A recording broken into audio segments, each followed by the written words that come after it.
Pas là. Oui, oui, oui. Parce que la dernière fois qu'on était en commission parlementaire, le président nous a coupé ça. Touing! En plein milieu de la cour. Je sais que vous êtes pas de même, monsieur le maire. Bon, bien, M. Laborde, d'abord, merci d'avoir répondu à notre invitation. Rapidement, je vous présente les membres du comité consultatif. Mme Marlene Jennings, qui est avec nous, Mme Nicole Gibault, Bonjour. M. Alexandre Matt. Bonjour. Et M. Louis Côté. Bonjour. Alors, simplement pour les consignes, M. Laborde, oui, 10-11 minutes, on n'y touchera pas, ça va être à vous. Après ça, il y a une période d'échange de 20-25 minutes pour aller au fond des sujets qui vont être en discussion. Je disais que la rencontre est enregistrée, elle va être... l'enregistrement va être mis sur le site Internet du MSP du ministère demain, mais votre mémoire, lui, est déjà rendu public et est déjà déposé sur le site du ministère.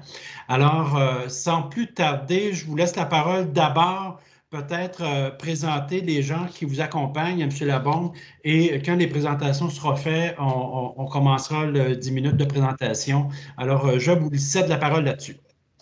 Alors, merci, M. le Président, chers ex-collègues. Alors, j'ai à ma gauche Mme Chantal Giguère, qui est directrice générale adjointe à la Ville de Québec, entre autres responsable de sécurité publique, ainsi que M. Patrick Duchesne, qui est directeur adjoint, Patrick? Directeur des programmes santé mentale au CIUST, la capitale nationale. Ainsi, avec nous présent, le chef de police, le chef de SPVQ, M. Robert Pizon, et mon collègue Patrick Boyer, responsable de la santé, la sécurité publique, excusez-moi, au comité exécutif de la Ville de Québec.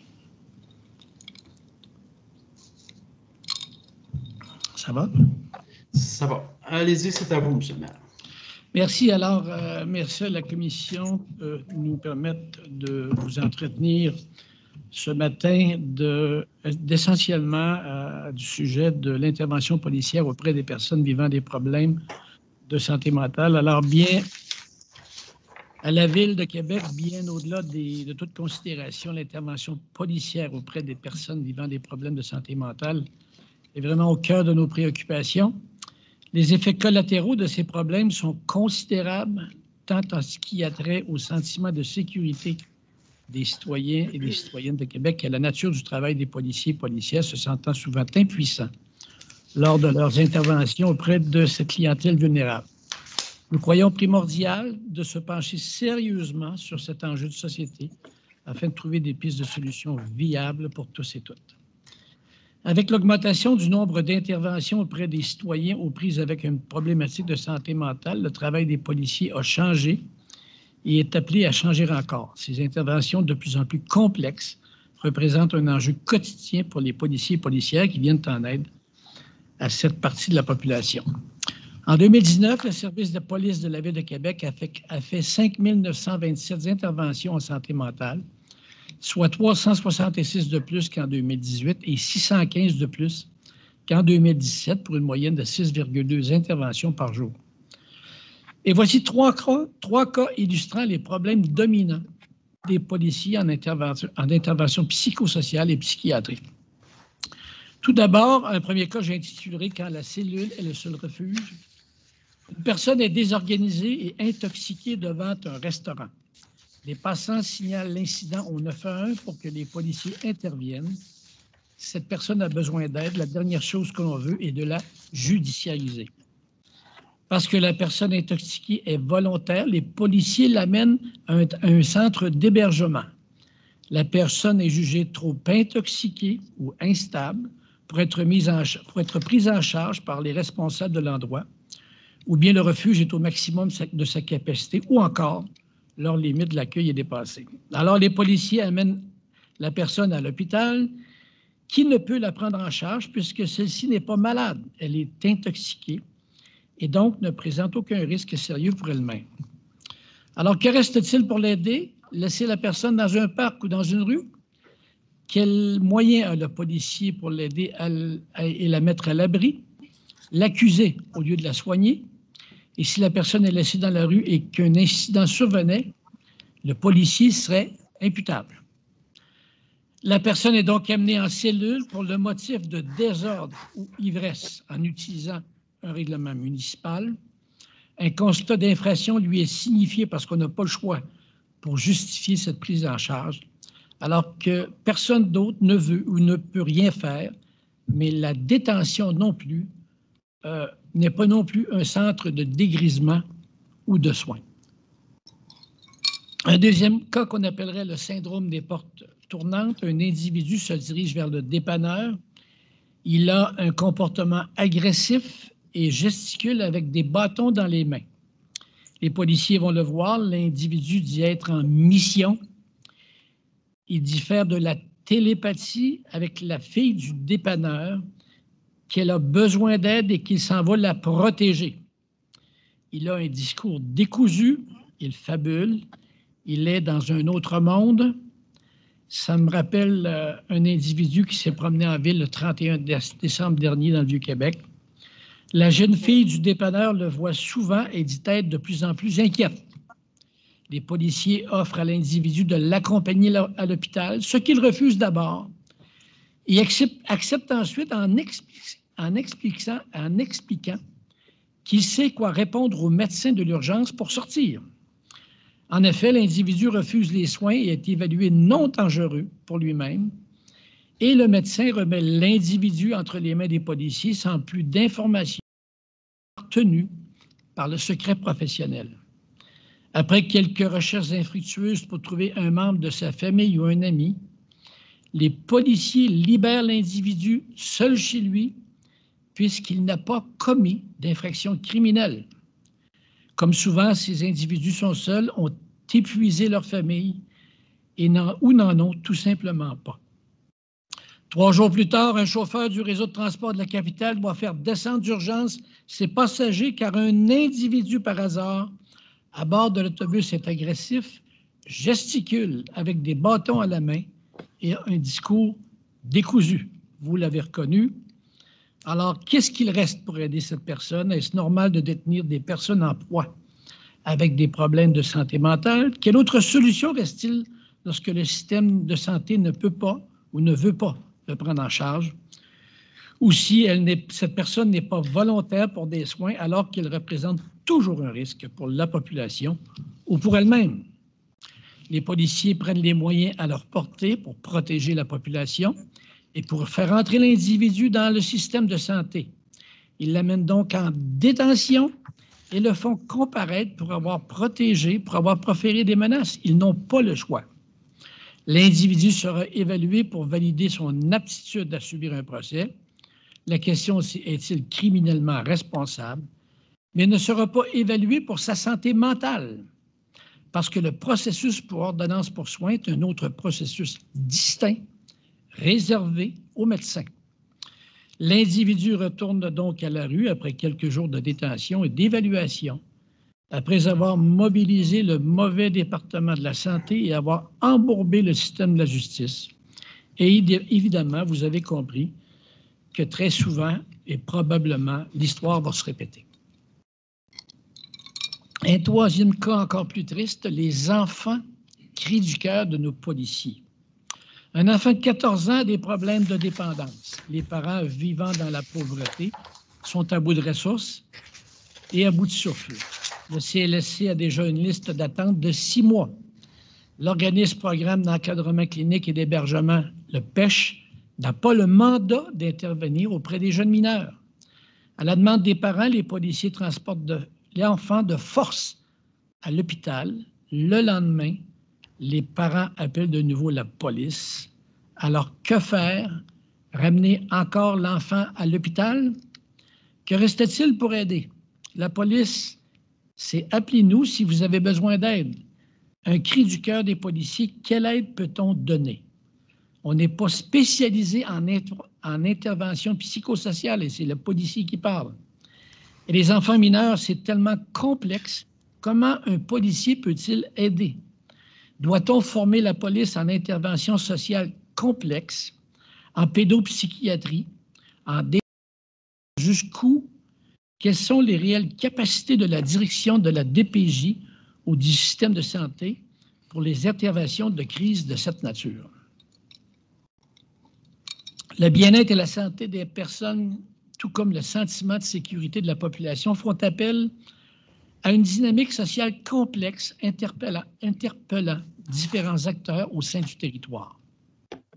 Au cours des dernières années, de solides partenariats régionaux ont été développés avec le CIUS de la capitale nationale, l'OMHQ, l'Office municipal d'habitation de Québec, le Regroupement pour l'aide aux itinérants et itinérantes de Québec, le RAEC, ainsi qu'avec les organismes communautaires œuvrant dans le milieu.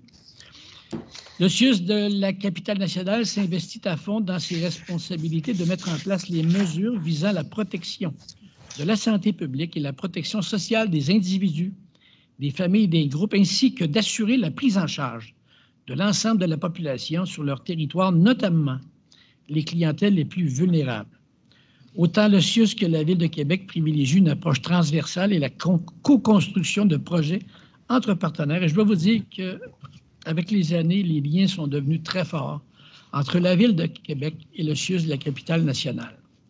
Et en ce sens, la Ville de Québec a établi diverses ententes de partenariat de contributions financières afin d'augmenter le sentiment de sécurité de la population, d'améliorer les conditions de vie des personnes en situation vulnérable et de réduire la judiciarisation des personnes vivant des problèmes de santé mentale, d'itinérance ou de toxicologie.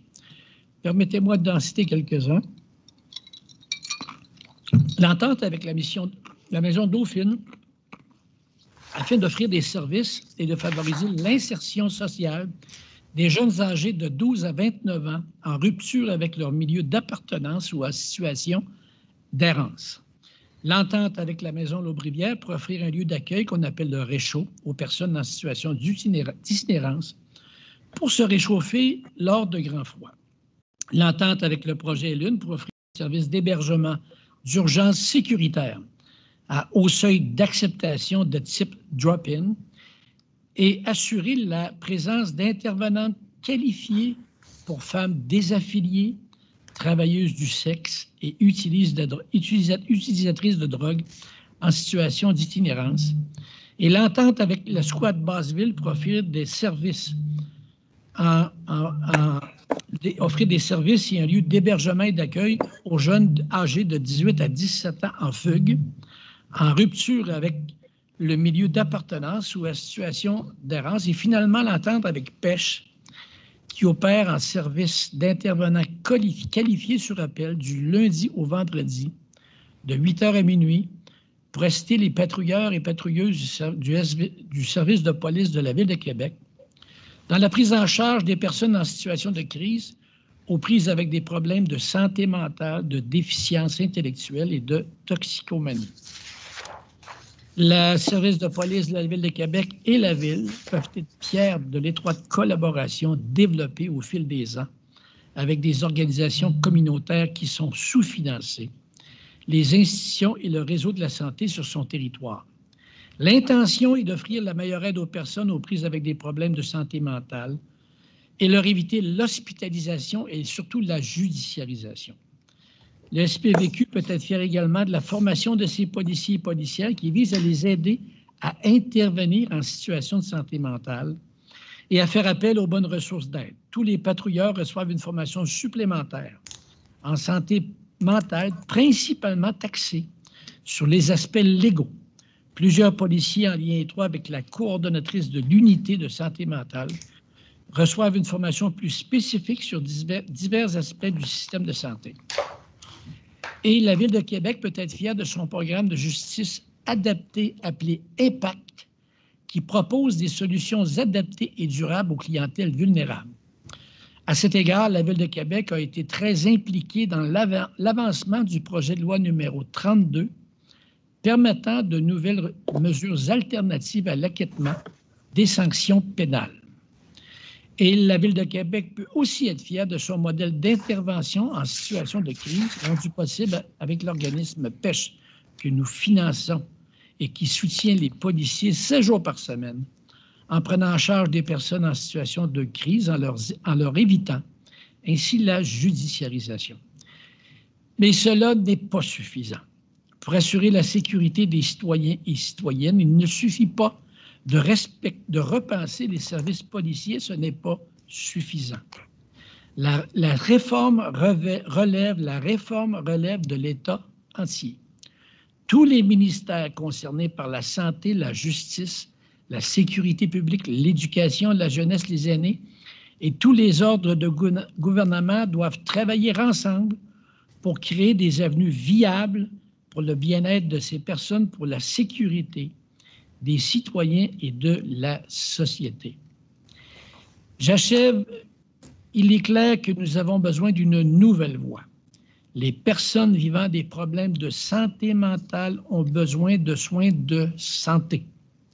En situation non violente, le policier ne devrait pas être par défaut la première personne à intervenir, à diriger et assurer le suivi de ce travail important. Alors, qui peut changer cela et comment? Nous recommandons encore une fois un débat public national, et national, ça peut être canadien ou québécois, en concertation avec les CISSS et les CIUS, les organisations communautaires, les organisations de soutien en santé mentale, les services de police et les intervenants du système judiciaire afin de développer des modèles alternatifs d'intervention en matière de sécurité communautaire. En attendant, il faut absolument augmenter le financement des organisations communautaires si on veut que les personnes qui y travaillent y restent.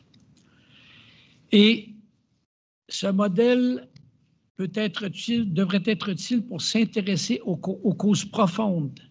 Ce débat devrait servir pour s'intéresser aux causes profondes des problèmes de santé mentale, de la sûreté et de la sécurité des personnes aux prises avec ceux-ci afin d'apporter des solutions adaptées et durables, d'éviter le phénomène des portes tournantes et la judiciarisation. Excusez-moi ce matin.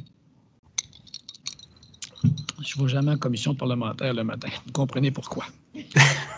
Ce serait utile aussi pour valoriser, appuyer davantage et aussi le financement à long terme des groupes, des programmes de liaison communautaire et services de santé mentale pour le bien-être de ces clientèles, pour étudier d'autres modèles d'intervention ou solutions de rechange aux interventions policières. Il existe d'autres exemples dans le monde. Par exemple, la création d'une réponse aux appels impliquant des individus en détresse psychologique ou sociale, afin que les appels n'entrent pas au 911 par défaut, la bonification des services de santé mentale, l'élargissement des services d'intervention en santé mentale pour une assistance 24 heures par jour et 7 jours par semaine, et finalement aussi pour s'interroger sur le rôle des policiers qui ne sont pas des travailleurs sociaux et qui répondent à des appels ne relevant pas de la police. Il faut améliorer en parallèle la formation des policiers qui auront toujours à répondre à des enjeux de santé mentale. Il faut revoir l'attribution de la tâche pour l'application d'une ordonnance de traitement médical. Il faut mettre en place une équipe provinciale de vigie, de recherche et de développement en santé mentale pour accroître la sécurité publique.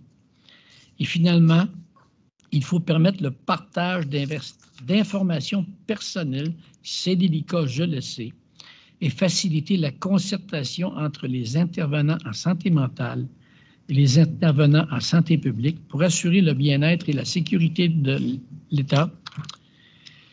Enfin, nous croyons que les problèmes de santé mentale doivent être traités comme les problèmes de santé physique. Merci. Merci beaucoup, M. le maire. Bien, écoutez, la table est mise. Je pense que c'est clair et je vais d'abord laisser la parole à Mme Jennings. Mme Jennings, c'est à vous. Bonjour, M. Lebaume. Merci beaucoup de votre présence aujourd'hui et de votre présentation. Vous m'avez vraiment touché quand vous avez parlé, on a besoin d'une nouvelle loi, un débat national qui regroupe tous les acteurs sur le terrain, que ce soit sécurité publique, justice, santé, organismes sur le territoire, etc. Parlez un peu, et là c'est ma question, un genre d'état général. Moi, je pense qu'on a, personnellement, mon évaluation de la situation après 13 ans à la mairie de Québec, Je pense sincèrement que la santé mentale est un sous-produit ou un produit dérivé de la santé publique. Il y a un historique à ça. On pourrait parler de la désinstitutionnalisation, mais bon, ça fait quand même un moment. Là, il y a beaucoup de gens qui n'existent plus, qui ont été désinstitutionnalisés, mais j'ai souvent l'impression qu'on ne prend pas la décision d'affronter le problème. Je croyais, par exemple, que la population avec un taux de scolarisation qui s'améliore d'année en année avait plus de connaissances sur les problèmes de santé mentale en société, dans la cité ou dans leur entourage. Et on m'a appris, par exemple, la semaine passée, qu'en termes de littératie, ce n'est pas le cas. Alors, c'est un peu désolant comment dire, et statistiquement, ce n'est pas le cas. Je vous avoue, j'ai été stupéfait parce que j'avais vraiment l'impression qu'on avait beaucoup avancé. Alors, moi, je pense qu'au départ, et c'est ce que je pense de faire à Québec dans les prochains mois, il faut tout d'abord conscientiser.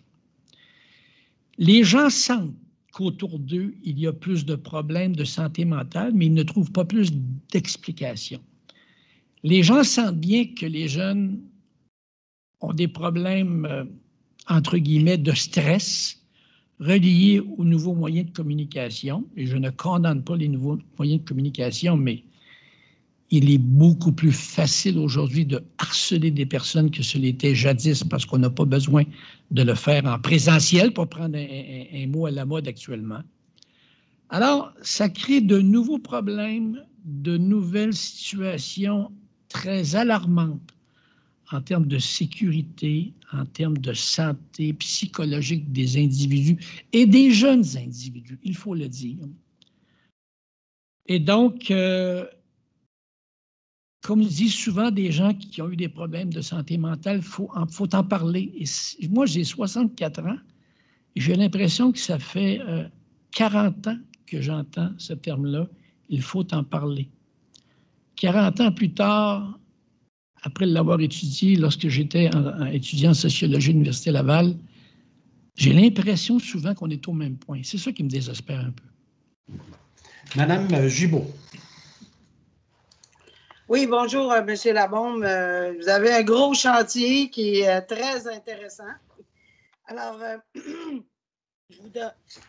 en ce qui a trait aux différents partenaires avec lesquels vous travaillez, je regarde la liste. Est-ce qu'il y a, pardon, mis à part les CALAC, les CAVAC, etc., est-ce qu'il y a des centres qui s'occupent par exemple, des violences conjugales, violences sexuelles, tout ce qui a trait au comportement dérivé, à pédophilie, etc., tout ce qui a trait à ce chantier-là, est-ce que, à part les CAVAC, les CALAC, vous avez des partenaires là-dedans pour intervenir assez rapidement? On en a, mais je vais, Madame M. Duchesne, peut-être d'énumérer les services qui sont donnés. Merci. Comme M. Labombe le nomme, il y a effectivement des partenaires autant du côté communautaire que du côté du réseau qui peuvent intervenir dans des situations particulières. Ce n'est pas des situations qui sont toujours évidentes, je vous dirais. Les cas de figure que vous nommez, c'est des situations qui sont toujours complexes. Un peu comme les cas de figure que M. Labombe m'a présenté, c'est des situations qui démontrent la complexité d'intervention et ce n'est pas une solution unique et c'est multifactoriel. Donc, ça demande une concertation intersectorielle pour être en mesure d'intervenir de façon adaptée auprès des victimes ou des proches ou des familles. Mais oui, dans la région, il y a des organismes et il y a des services qui sont offerts dans le réseau pour répondre à ces besoins-là. Mais il y a des organisations pour tout. Les principales sont sous-financées, je ne dirais jamais assez, parce que si les organisations communautaires n'étaient pas présentes dans la cité, la ville serait plus insécurisante qu'elle l'est actuellement. La ville serait moins attrayante qu'elle l'est actuellement. On sous-estime tellement l'impact des groupes communautaires. À la Ville de Québec, c'est le chef de la police de la Ville de Québec qui va dire au maire qu'il faut augmenter le financement de pêche. Parce que pêche, pour lui, le chef de police, c'est indispensable. Il ne peut plus fonctionner sans pêche. Il vous dirait la même chose pour Squat Basseville, parce qu'il y a des jeunes de 12 à 17 ans. à 1 h du matin, les policiers ne savent plus quoi faire avec. Le projet Lune, il faut les financer. Puis nous autres, il faut voir si on finance Lune, mais on n'hésite plus à la Ville de Québec à investir dans les organisations communautaires.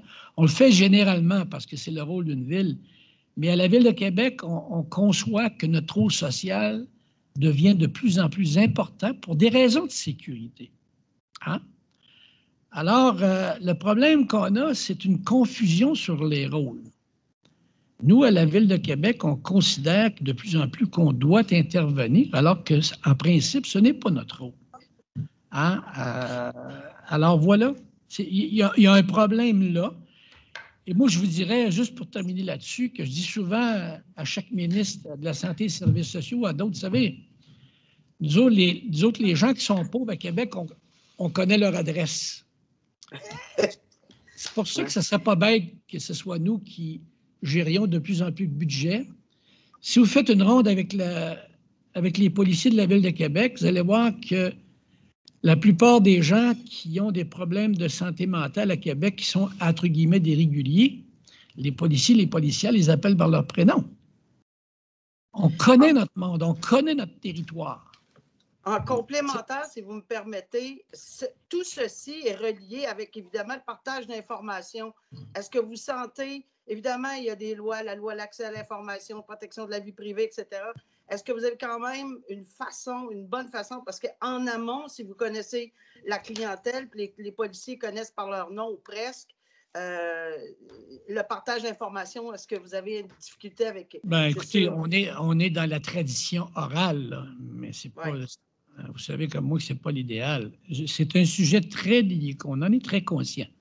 Le partage des informations du dossier médical, c'est un sujet dans notre société qui est très délicat. Mais il en demeure pas. Je n'ai pas la solution. Je vais être bien honnête avec vous parce que moi, je comprends très bien les pour et les contre de l'utilisation du dossier médical. Mais il en demeure pas moins que le policier sur le terrain va apprendre des choses par les organisations communautaires ou peut-être par des médecins ou des intervenants dans les services d'urgence. Mais je vous rappelle qu'on est dans la tradition orale. Disons qu'au point de vue scientifique, c'est pas terrible. Là, tiens. Monsieur Côté, la parole est à vous. Et voilà, M. Labaume, merci d'abord. Vous avez parlé beaucoup de consultations nationales, vous avez parlé de changement de loi, vous avez parlé de beaucoup de choses, mais on entend souvent aussi dire que présentement, vous savez qu'un débat national puis des changements de loi, on s'entend que ça ne se fera pas demain, ni après-demain, ni la semaine prochaine. Et on entend souvent dire qu'il y a comme feu dans la demeure. La situation actuelle, c'est l'illustration d'un processus qui a failli. Si quelqu'un se retrouve dans la rue, dans les conditions où ils sont, c'est qu'à quelque part, il y a quelque chose qui a failli. Non seulement il a failli, mais le ramener à des endroits où les gens peuvent s'en occuper. Le principe des portes tournantes, on l'a entendu à peu près 40 fois.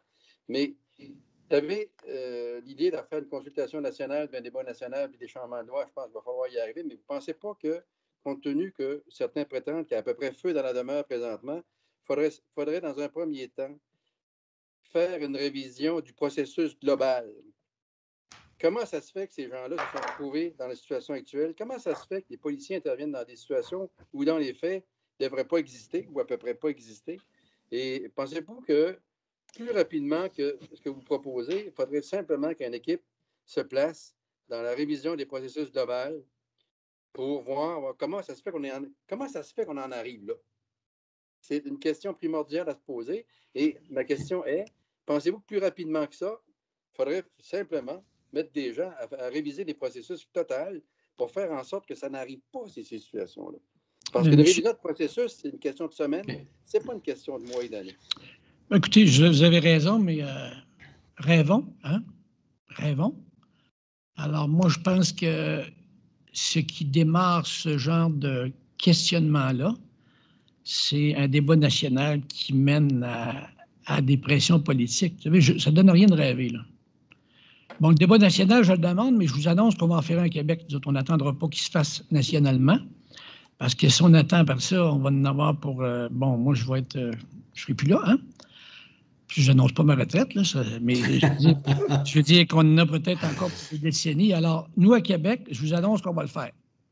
On va commencer à Québec et on va faire ce débat-là publiquement et on verra comment ça réagira.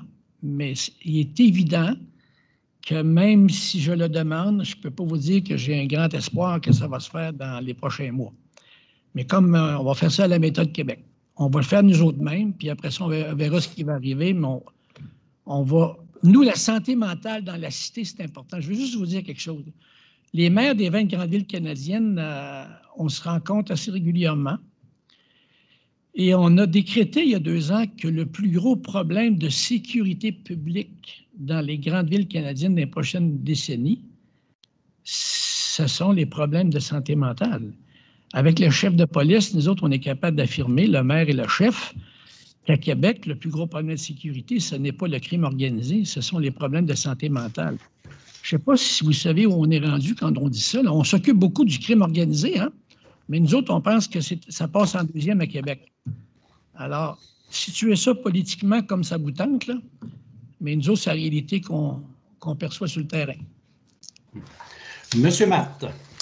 Oui, bonjour, M. Labaume. Je vais vous apporter sur un autre sujet, puis vous en faites part dans votre mémoire, c'est sur la régionalisation ou la mise en commun des services de police. Le livre vert nous demande de nous pencher sur la carte policière au Québec et certaines recommandations qu'on a reçues feraient disparaître le corps de police de l'autre côté du fleuve. Je sais que vous avez une position arrêtée là-dessus, on le voit dans le mémoire, mais est-ce qu'il y a des possibilités de penser mettre en commun certains services de part et d'autre du fleuve qui pourraient faciliter la tâche et rendre plus efficace peut-être la lutte à la criminalité dans la région? Pour être bien clair, ça ne nous intéresse pas. On n'est pas intéressé. Alors, oui, on peut mettre des services en commun, là, mais tu sais, le terme service en commun, ça peut mener loin, là, hein? Oui. Alors, le terme service en commun, c'est peut-être pour se débarrasser de certaines factures puis se débarrasser de certains problèmes. Nous autres, nos affaires fonctionnent bien. Hein? Et comme on n'a pas de visée, on n'a pas de visée pour nos pouvoirs ou notre ville, alors très clairement, si on peut partager des services, ça va nous faire plaisir, mais autrement, on n'a aucun intérêt à réorganiser les services policiers dans la région pour en prendre plus large. Voyez-vous, on n'est pas très mercantile, philosophiquement à Québec. On va partager, oui, des services. On pense que ça peut être très utile et on le fait déjà. Hein? On le fait déjà, il n'y a rien de nouveau pour nous autres. Mais de là à fusionner les services, c'est non.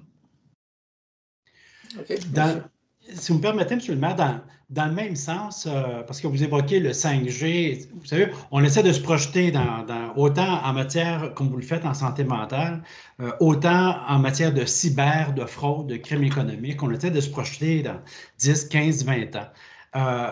C'est une préoccupation qu'on entend de façon régulière, mais en termes de comment se structurer pour pouvoir aborder ce mal-là à venir.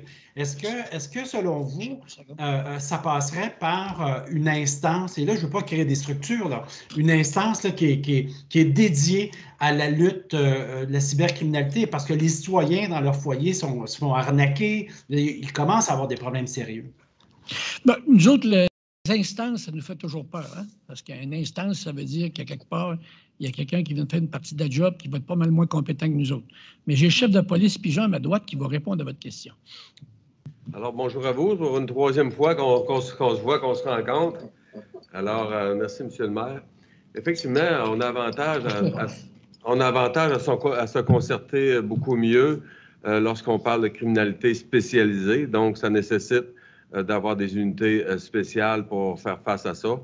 Par contre, on aurait avantage, exemple, pour la région de Québec, à ce que nos enquêteurs de Québec puissent travailler sous la forme des escouades régionales mixtes, comme on les connaît déjà pour le crime organisé ou autre chose du genre, mais de délaisser complètement les créneaux, les héberger ailleurs, il y a des risques à ça aussi, qu'il y ait une coupure complète.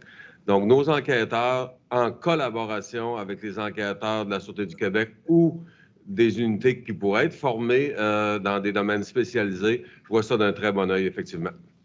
Et sachez que le maire de Québec et le chef sont en fusion là-dessus, idéologiquement. Là.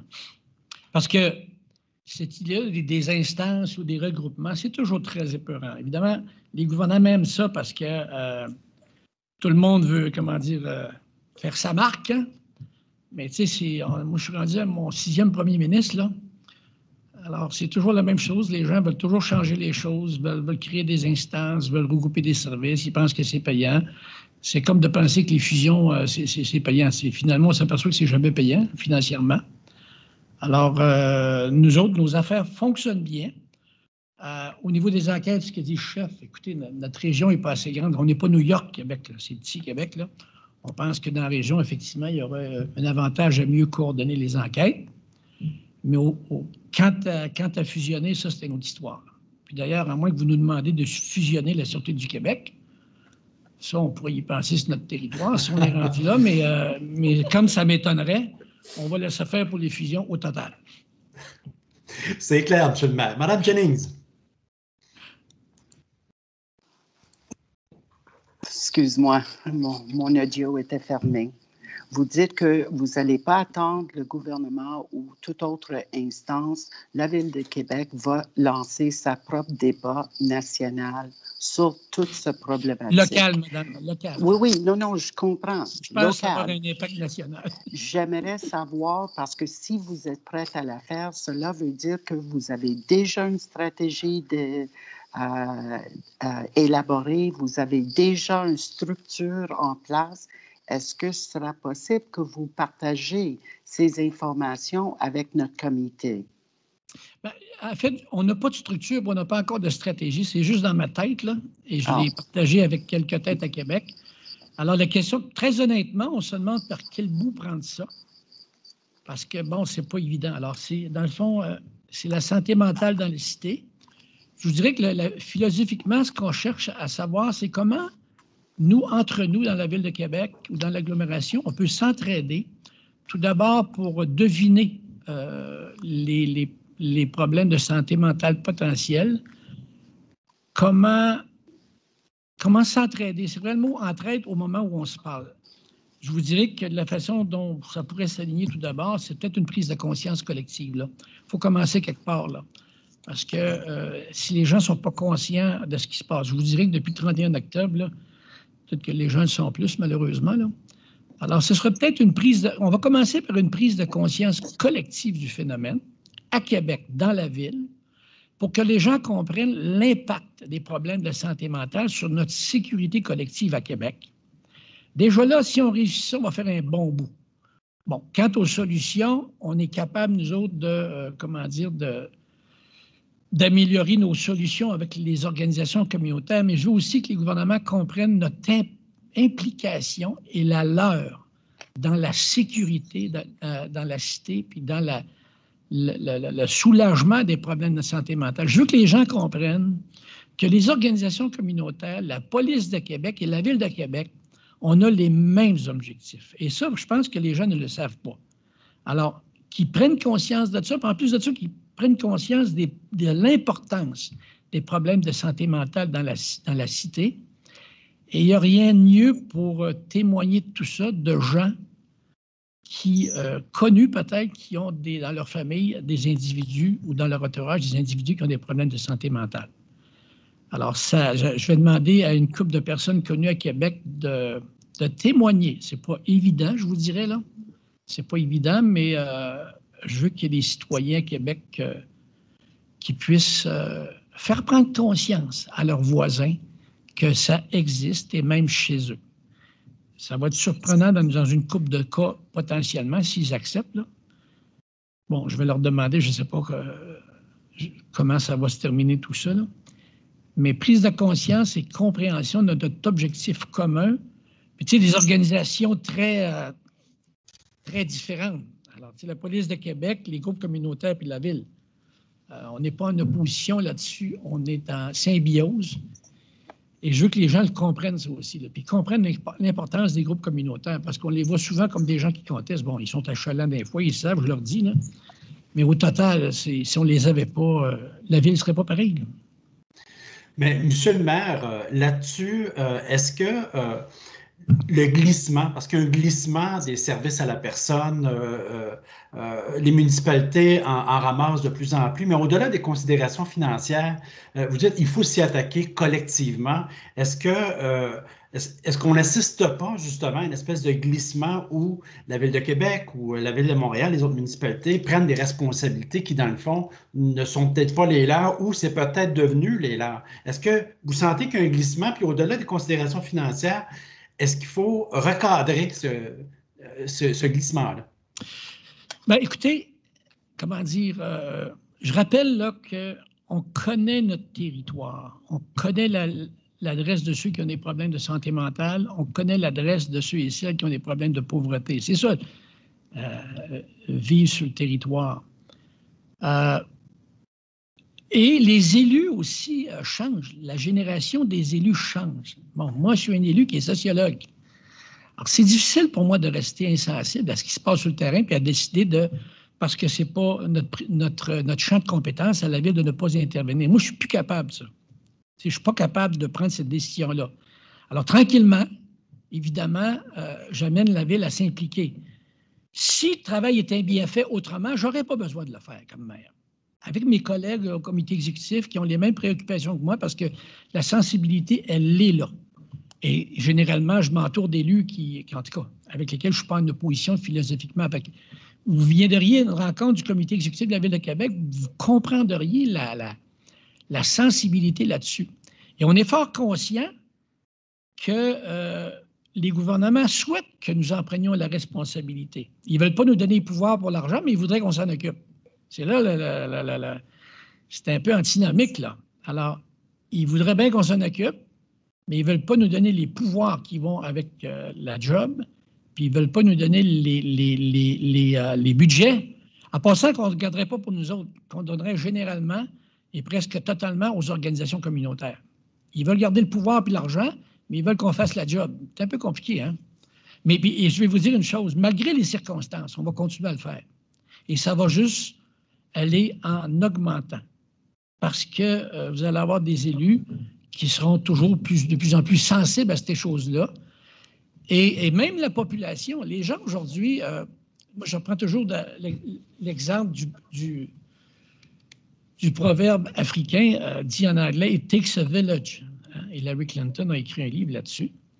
Et c'est vraiment, nous autres, notre façon de voir les choses. « It takes a village » pour les problèmes de santé psychologique. Alors, si on attend après les hautes autorités, on n'y arrivera pas. Alors, It takes a village, ça va être à peu près le fondement de notre travail pour tenter d'en discuter entre nous, d'avoir une espèce de rencontre, au sommet à Québec. It takes a village. Moi, je crois beaucoup à ça. Je crois beaucoup que l'intervention dans les problèmes sociaux au Québec devrait être basée sur cette expression-là.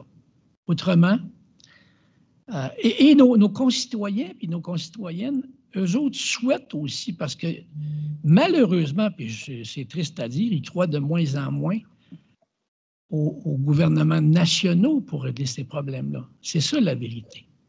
Et nos concitoyens et concitoyennes exigent que collectivement, on s'en occupe aussi. Parce qu'ils sont plus sensibles et n'acceptent plus la misère et la pauvreté de moins en moins. La conscientisation augmente avec l'information et la scolarisation. Bon, même si totalement au niveau de la santé mentale, on ne s'y connaît pas tant que ça, mais il y a une sensibilité qui est là évidente. Et c'est bête à dire, mais ils attendent de moins en moins de choses des gouvernements nationaux. C'est bête là, je m'en excuse, mais si vous faisiez un sondage, c'est ça que ça donnerait. Bon, bien écoutez, je pense que ça conclut assez bien et votre propos et le contenu de votre mémoire, M. le maire. Il y a des phrases fortes, je vous dirais, accuser au lieu de soigner, là. Je pense qu'on va retenir ça. Merci beaucoup pour la présentation, merci beaucoup pour les propos. Nous, ça va évidemment nous aider à cheminer, ça va nourrir notre réflexion et c'est en tout cas, encore une fois, extrêmement pertinent ce qu'on a entendu. Alors, un gros merci, M. Labombe, mais également les gens qui vous accompagnent. C'est très apprécié. Et Bernard, si vous me permettez, merci pour le forum, hein, parce qu'il y a peu de forums où on peut exprimer ça. Alors, c'est très pertinent ce que vous faites, je veux vous le dire. Bien, merci, c'est Merci gentil. beaucoup. Merci, Au plaisir. au revoir. Merci. À bientôt, au revoir. Au revoir. Bonne fin de journée à tout le monde. Merci beaucoup. Merci. Merci.